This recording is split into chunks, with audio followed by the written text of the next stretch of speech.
I think the test is going to be fun. I think it might be one of our. I'm excited about the test. The videos were I'm super nervous. I took notes. There's only one of them I feel confident on, and then two of them I think could be the same thing. Um I feel like I'm going to get massively embarrassed on the videos. The other things I have pretty good pretty good on.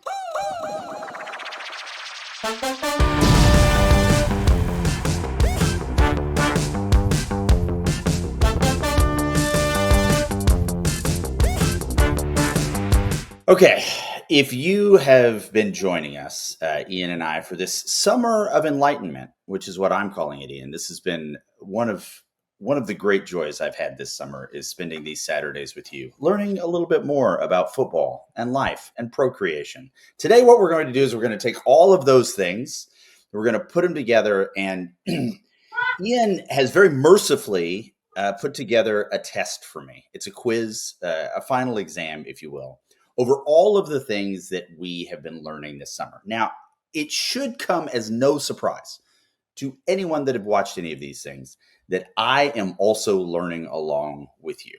So there are going to be some things in here where I probably should know the answer to, and I might not. And we're going to find that out really, really soon, really, really quickly. So, Ian, what is the first thing that you would like to start with? Let's start with some basic diagram position recognition. Okay. So I've drawn up some diagrams. I actually made this a little easy for you. Okay, thank you. Normally, you would draw this up. If you were drawing it up this blankly, it would be like X's and O's.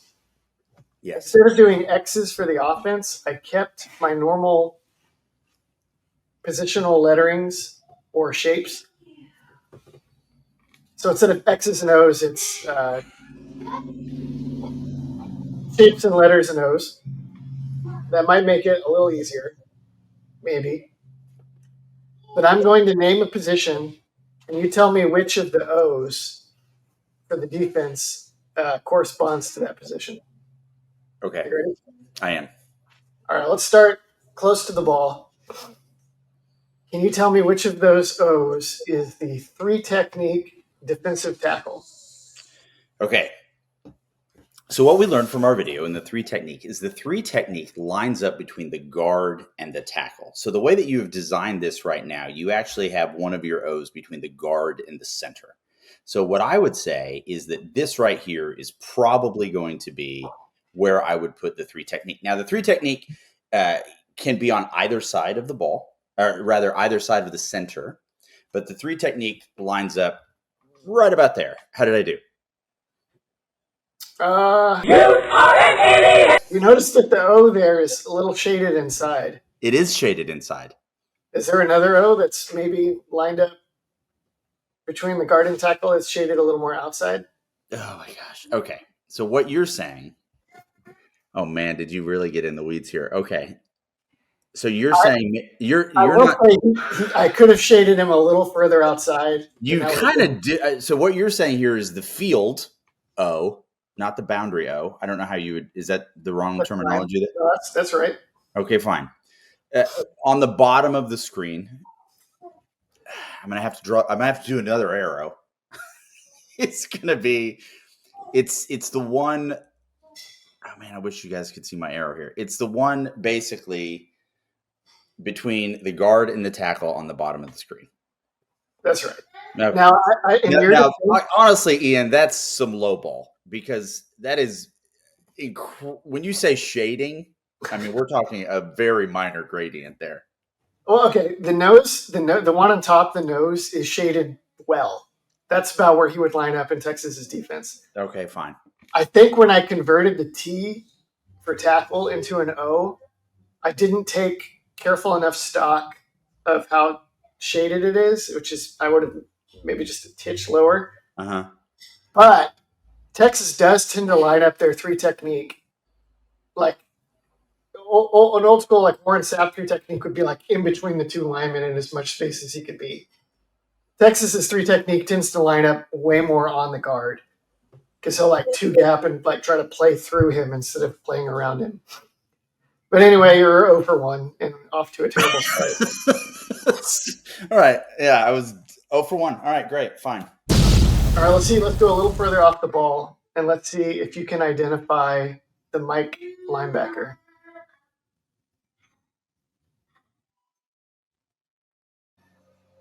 Well, see, now I'm nervous just because of the way that you've done your clip art.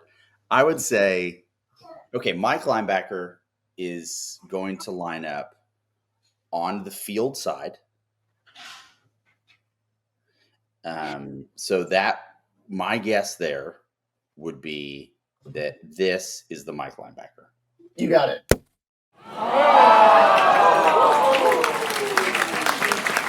Oh, thank God. Okay, so 1 for 1.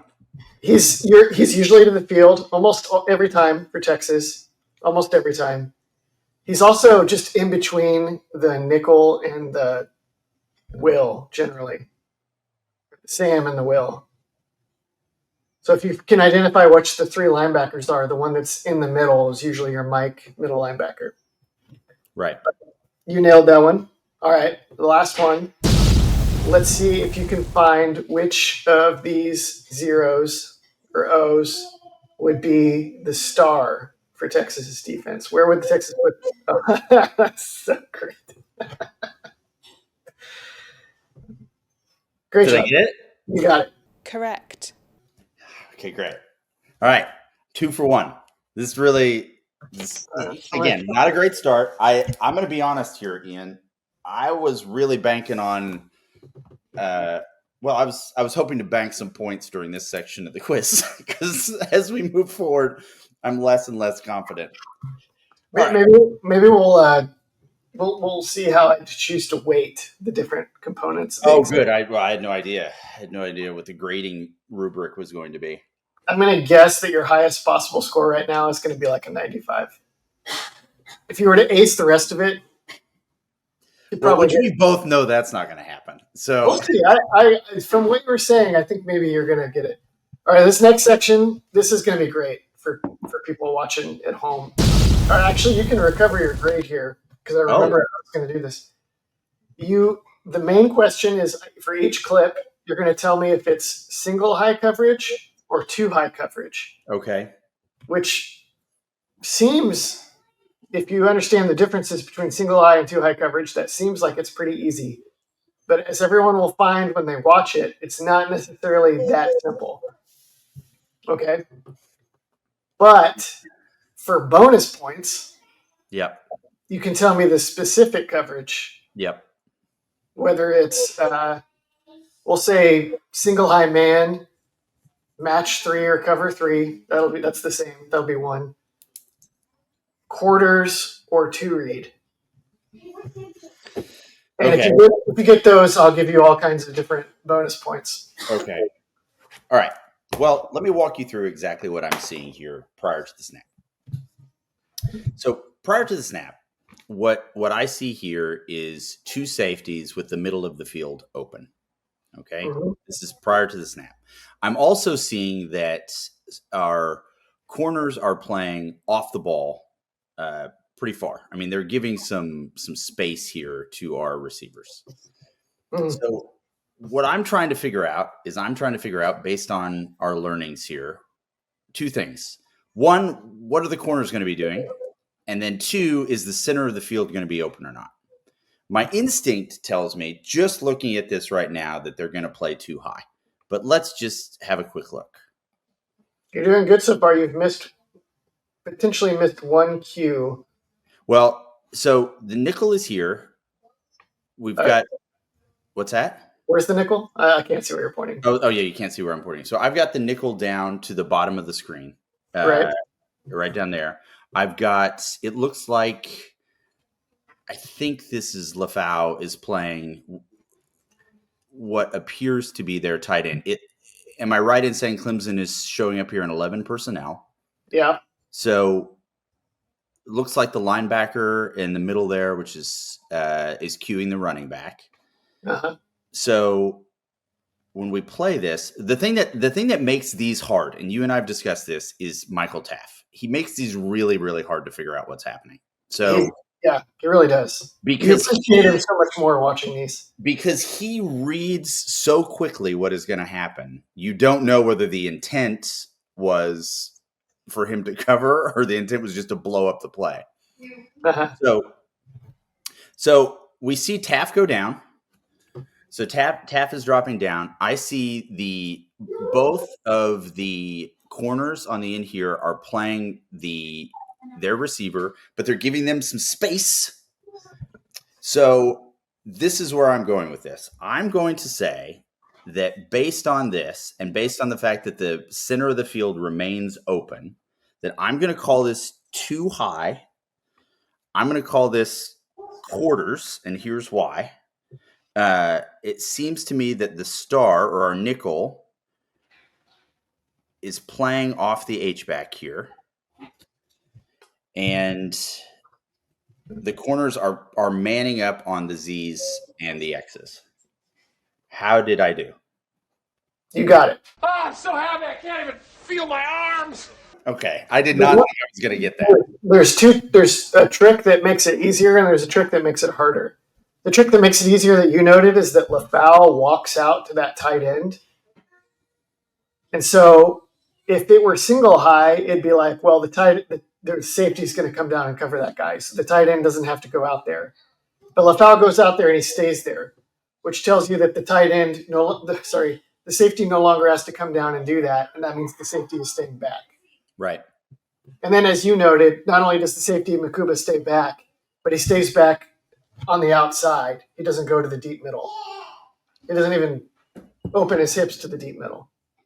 What makes it hard is that Taft plays this a little shallow and a little aggressive because he's like keyed in on that slot. And it really looks like he could be playing cover 3. He's not, but it's very, very close. So you got clip 1, and you got. Can I see it actually one more time? Let's see if you totally nailed the coverage. The corner on top does he get kind of blown by, or is he playing 2 read? Well, I'll tell you, that is what confused me the most. And I thought you were being tricky here because I thought what was happening is the top of the field was playing a different coverage than the bottom of the field when I originally saw it. And I was like, They could be, but they're both playing some kind of 2 high. Right, they are. And I thought, so what we know from our 2 read, I think, is that corner right there is meant to be queuing on that H receiver or that tight end there to see what they do. If they go outside, then the corner grabs that person. But that's the only reason that confused me was because he was turned in on that, reading that play. But it looks really like he's reading the quarterback here because, again, there's so much cushion that these guys are given these receivers. They've built in time for themselves to make that read. Let's see it real quick. Yeah, sure. Here we go.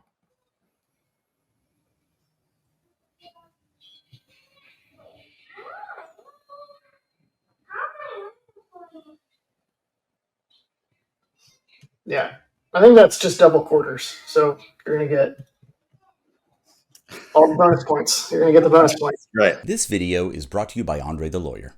If you're injured, trust the team that secured millions for their clients and helped thousands of Texans with their injury case. Car wrecks, slip and falls, 18-wheeler accidents, on-the-job injuries, and wrongful deaths. Don't let insurance tell you what your claim is worth. Hire Andre the Lawyer to fight for you. Principal office is in Dallas, but they serve Texans throughout the state. So don't wait and call Andre the Lawyer today at 214-444-8808. That's 214-444-8808. The contact information is in the description. Let's move on to the second one here. Now, let's have a look. So, again, from before the snap, I'm seeing 2 high. I'm seeing 2 high safeties. But the thing that really clocked me on this is it looks to me that almost, with the exception of our boundary corner, everybody else is playing almost 7 yards deep. I mean, it looks like. I mean, everybody here is like almost in line on the 35. So that led me to believe that they're playing a little bit of a zone coverage there. Then I started to see what I wanted to see what the safeties were going to do after the snap. Were they going to leave the middle of the field open, or were they going to close the middle of the field?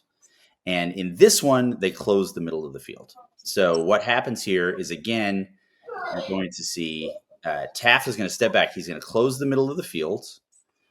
The receivers here seem to be, at least in this position right here, all playing basically a zone of some kind, either the flat or they're reading the zone. So I had this. And the other thing, too, is I want to throw this out before I make my guess, is you see Trey at the top. Trey is on the line, and he is going to drop back into coverage. Yeah. So that also gave me the sense that they were playing a little bit of a zone. And this I put down as single high match 3. Kelsey, you're killing it. I'm the best there is, plain and simple. I mean, I wake up in the morning, I piss excellence. I'm very proud of myself for how well I taught you. All right. Ian, this is the final example. This one I really struggled with. As you pointed out, this is where Michael Taft maintains his legendary status. I'm just really confused on what's going on here. So before the snap, it looks like you've got cover 2. The two guys, it looks like the middle of the field is going to be open, especially you've got your linebackers playing very, very close to the box. Everybody's playing in pretty tight with the exception of our boundary corners up here. They're giving a little bit of space. The linebacker is shadowing the running back. Here's where it gets tricky to me, is the H-back at the bottom, or the H at the bottom here. The tight end? Yeah, the tight end screens out the corner. And it looks like the corner is trying to cover their receiver here, which will probably be the Y receiver, but gets screened out by this tight end. So you'll see it right here. So he gets pushed out of that coverage. This linebacker, you'll notice, comes in here because they're just playing man. They're playing their running back, which exposes this little drag route here to a wide open. I mean, this is read pretty well. Again, I just want to rewind this because this to me is nuts. All this is going on. At the top here, you're playing pretty much man coverage up there. There's a heck of a cushion on the top there. But Michael Taft, good golly, this guy. So this screen happens here at the bottom. This drag route comes in, and Taft reads it almost before anything else happens. So again, boom, there's the screen. Taft is already moving in. The middle of the field stays relatively open because this safety back here is just kind of hanging out. It really doesn't look like they're making much of a read to either the boundary or the field. But Taft just blows up this drag route. So to tell you the coverage, I think this is too high. If you want to know the specific coverage, I'm so confused. I don't know what's happening. So that's my this. I'm anticipating losing points on this one. I did not. I'm very, very confused.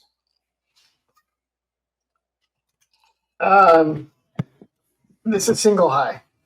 I award you no points, and may God have mercy on your soul. Here's the tricks. They're all in straight man coverage. In a quarters or 2 read, the linebacker wouldn't just chase the running back out. He would trade him and let one of the outside guys pick him up, and then he would in turn try to pick up that drag. Okay? Because that would be his new number 3. Another tell is that at the snap, Taft starts coming down. He could do that in quarters, but he wouldn't really be doing that in quarters on this play because those 2 receivers are so far out there. If he's actually playing quarters, he needs to be in position to potentially help on something from those guys inside. So he's actually dropping down to play like a linebacker hook zone or as a rat, cover 1 rat in the middle of the field. So he's like your only zone linebacker in the middle of the field. We didn't get deep into cover one, or you might have done a little better on this one. The confusing part is that safety doesn't bail to the deep middle, Makuba, on the bottom. He starts to, but then he doesn't totally get. And then the question is that because he's actually playing some kind of too high, or is it because something he sees? And I think it's that they're telling him you're not going to get to those guys on the other side. So if you see the quarterback's eyes on your side of the field, just kind of stay there. I could be wrong. It could be some sort of weird blended coverage, but I think he is the deep post safety, and he stays to one side because of how quick hitting the play is and the fact that the only receiver that he's really able to help on is to that side. Does that make sense? Like he's drifting to the deep middle, but then he sees where Klubnik goes and he goes back outside. Right. So what's the final answer then? So this is single high. This is cover one. Man. All right. Do you feel betrayed, cheated? No, I don't. I feel like I have a lot to learn, and that's okay. That was third down. That was actually, I think, fourth down. Texas is in dime. That's the highest level of complexity. It's Gilbo and Barron are the two outside linebackers. Right. So that's as tough as it gets. Okay. All right. Well, shall we move on now to our vocab quiz? Yeah. This is our conceptual. It's our conceptual quiz. So, just out of curiosity, for those folks playing at home, there's no way they're still watching this. But if they were still here playing at home, what would my score be? How am I doing? So you got 2 out of 3 of the diagrams. You got 2 out of 3 of the videos, but you also got bonus points on the 2 that you got right. So I think those 2 bonus points put you into C range. Great. All right. Cool. The passing grade. Great. Or honestly, I'll tell you what the guidance counselor told me in my senior year when I was trying to figure out how to finish at UT. D is for degree, LC. Okay, that's great. You can get a D and it'll be all right. All right. Not a totally impressive outing, but we're doing okay here. All right, so let's go into concepts. What are there specific concepts? What concepts are we covering? So I'm gonna ask. This is gonna be a little bit like, what did you learn from the course? What did you take away? Oh, I see. Okay. You're gonna tell me. You're gonna try to briefly summarize spread 101 through 501. Okay. And then we'll say for bonus points, if you can tell me the paradox of each spread lesson, then you'll get bonus points. Okay. So we're going to start with spread 101. We'll start with spread 101. Spread 101 is essentially we want to spread out the defense so we can essentially run inside. That's exactly right. Yes! So, and with that, you're going to want to profile a running back that can run between the tackles.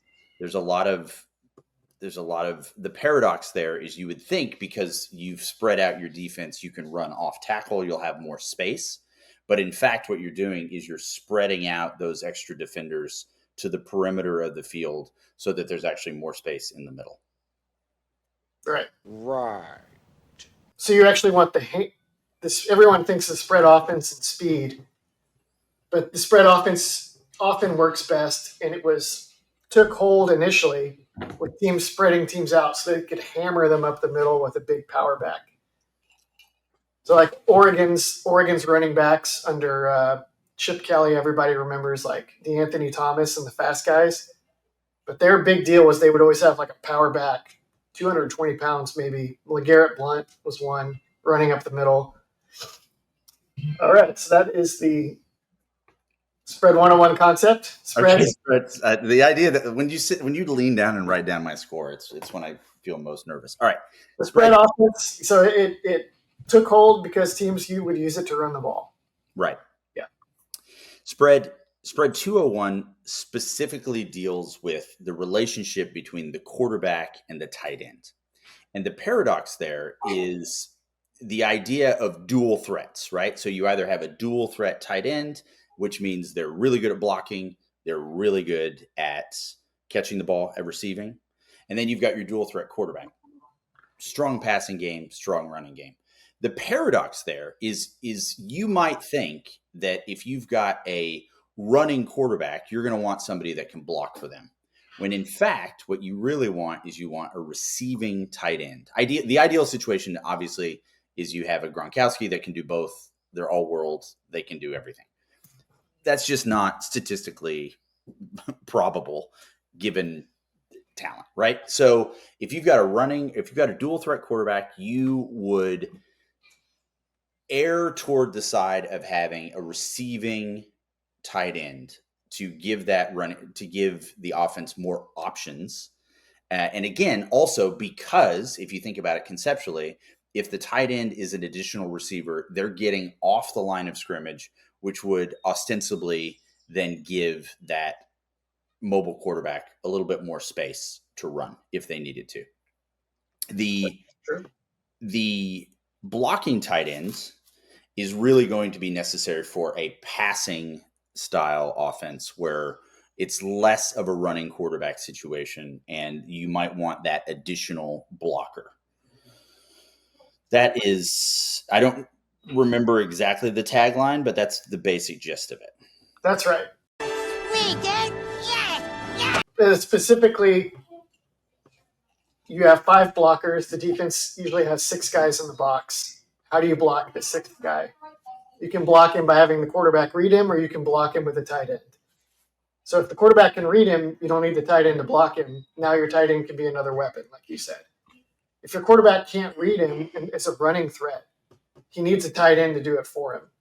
So even though you'd think the passing quarterback would benefit from having a receiving tight end, you get into big trouble trying to run the ball if you don't, without a blocker. So I'm going to give you, I think you nailed it. I think you're going to get the main concept right and the bonus point. All right. Okay, sweet. Okay. Spread 301. This is Ian's favorite. Well, maybe. Let's not get ahead of ourselves. Spread 301. This is Ian's favorite position in college football, is the force multiplier outside receiver. We talked about that in a receiving video, but the idea here is that your outside receiver in a spread offense is so impactful because it does a lot to the defense, specifically the safeties. It takes the safeties away from the box. And again, because the objective here is to spread them out and run down the middle. So if you are maintaining that concept, what you want to do is you want to get rid of those safeties as much as possible and force them away from the box. So having an impactful outside receiver game is going to have the biggest impact on that, because then the safeties have to account for those receivers and support the cornerbacks that are covering them. How did I do there? You did good. You did great. Can you give me is there any paradox to 301? Oh gosh, the paradox to 301 is the paradox your favorite statement that it's the wide receiver and not the quarterback that makes the biggest impact on the game? I actually don't know if there was a major paradox. What are you doing here, man? So I think you could say that, or you could also say that the outside receiver, even if he's a lower volume guy, actually has the biggest impact just because of all the dynamics you just explained. Right. I like the one you said too, though. I'm going to give you the bonus point on 301. This is, dude, I don't know, man. This is, all right. So, okay. All right. So 401. 401 deals specifically with what happens when the spread offense, when we've spread everybody out, gets inside the 20s. What happens when we're in the red zone and that space that the spread offense can create becomes truncated with the end zone? You've got less space. The defenders have more of an advantage now because things are a little bit tighter. So again, conceptually, what we want to be doing is we want to spread people out so we can run the ball, right? So how do we do that? There are three options. The first is go big. Big people, big people, big people. So those are our traditional jumbo packages. That's where we're going to put T'Vondre Sweat. He's going to run the ball. Like, we're going to put big dudes in the backfield, and we're going to create leverage problems for people with size. That's option one. Option two is having a mobile quarterback, having a dual threat quarterback. And this, we go back into our Sam Ellinger years when we would essentially call the touchdown play. We would get to the line of scrimmage as quickly as we possibly could, confuse a bunch of people, and then Sam would play a little bit of hero ball, and he would have either the option of running is almost dead down the middle or generally a screen pass to the outside. Then our last option with this is, again, I was doing so good. The third option is, oh gosh, Double down. did you say double down? Yeah. So just go. Well, I know the play was called horns down, and I'm trying to. So basically, what you were doing in that instance was you were putting a lot of pressure on that safety to make the read on the outside. Is that right? You just spread even more. Spread even more. Right. Okay. Yeah. Like very unorthodox, wild, crazy. Oh yeah, get wonky is the way that you describe it. Yeah. Okay. All right. I'm not going to take credit for that third one. That third one I didn't have. I thought I had it. The main principle, the specific three solutions don't really matter. Okay. What matters is the truncation of space. That is the challenge to the spread, because all the things that make the spread offense work don't actually work necessarily in the red zone. So do you want to offer a shot at the paradox? Well, the paradox is that the space that you've created, and in terms of your philosophy, actually becomes your biggest challenge once you get closer to the end zone, because you lose the advantage of space because of the parameters of the field. Yep. I told you today, I'm still the greatest of all time. So often you end up going back to old school football. Right. The wedge. Bring back the wedge. The wedge. Okay. I'm gonna give you all the points for that. I don't know. I feel like you're being a very generous grader. All right. So 501 is where we bring it all together, right? So the example we talked about in 501 was Arch against Mississippi State. And it's, again, the idea here, the concept is using all of these elements that you have at your disposal. One way to think about it is you've got 11 guys almost exclusively focused on one defender. How do we create a challenge for one defender to make them do the thing that they least like to do? Whether that's take on the run, that's cover, whether that's put them in a decision-making challenge where they have to make a read really, really quickly, so you're taxing their brain. Bringing everything all together with the spread offense is ultimately about creating either mental or physical challenges for one section of the defense. So the way that Sark likes to describe it is exploiting the player that is most taxed, or the player that has the most jobs to do, and making those jobs really, really difficult, and ultimately making them do the thing that they don't want to do, or the thing that they don't like to do, or the thing that they don't do very well. How did I do there? You did decent. You sound insane. Do you realize that? The tagline was spread 501 is bum hunting with hybrids. Yeah, I can't. It's amazing. I missed that. Okay, yeah. The hard part, the part that you didn't totally nail is that when you have the dual threat tight end and the dual threat quarterback, that's when it makes it really easy in a spread offense to basically just play to the weakness of the defense. You kind of zeroed in on find the one bum and go get him, but there's the broader idea is that you can hunt a specific bum, or you can hunt the bum element of the defense. You can always make them play to their weakest component. Do you want to take a stab at the paradox?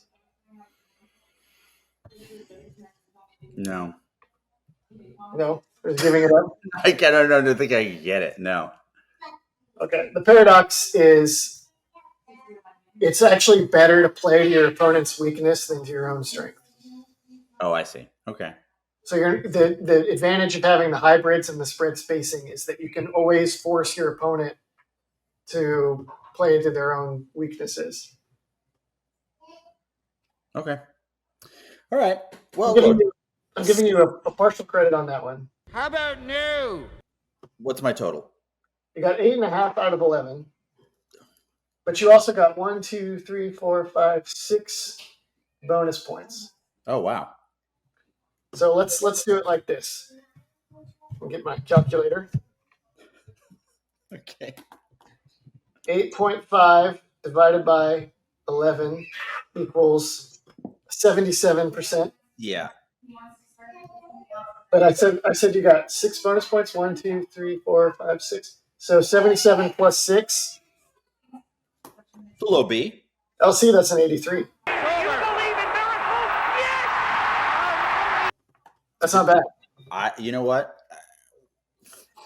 For a registered idiot, I think that's pretty good. I'm impressed. Oh, well, thank you.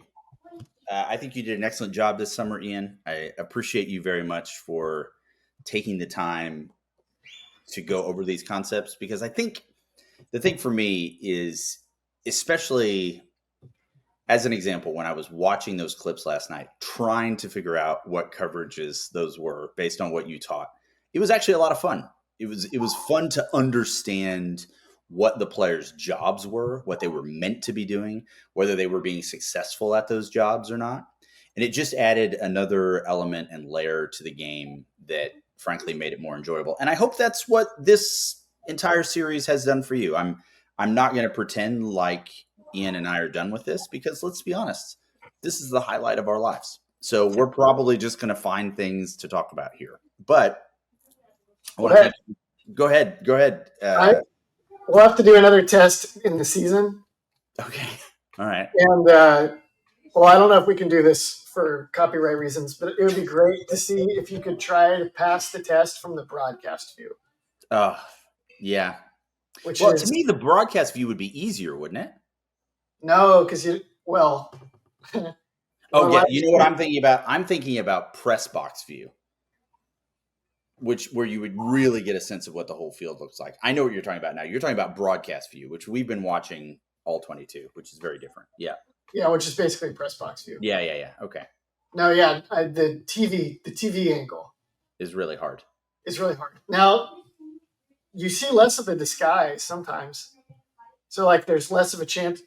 Like, probably a lot of people don't appreciate some of the better features of Michael Taft's play because there's stuff you don't even see on TV. It's him, like, feinting this way and that way to confuse the quarterback about where he's going. So you don't get that to confuse you, but you also don't totally see where he ends up all the time. So right. Join us at InsideTexas.com. We really appreciate you being here. This has been a really fun summer for Ian and I. I'm speaking for Ian. I had a great time. And I appreciate you guys being here for this. Hopefully this gets you ready for the season as we go into it. I am very, very confident Ian and I will be doing more of these. But until then, thank you so much. We really appreciate you being there. Remember, the left lane is for passing. If somebody's behind you and they need to pass, it's okay. It's not your ego. Just let them pass. You probably shouldn't be there anyway. Thanks so much, guys.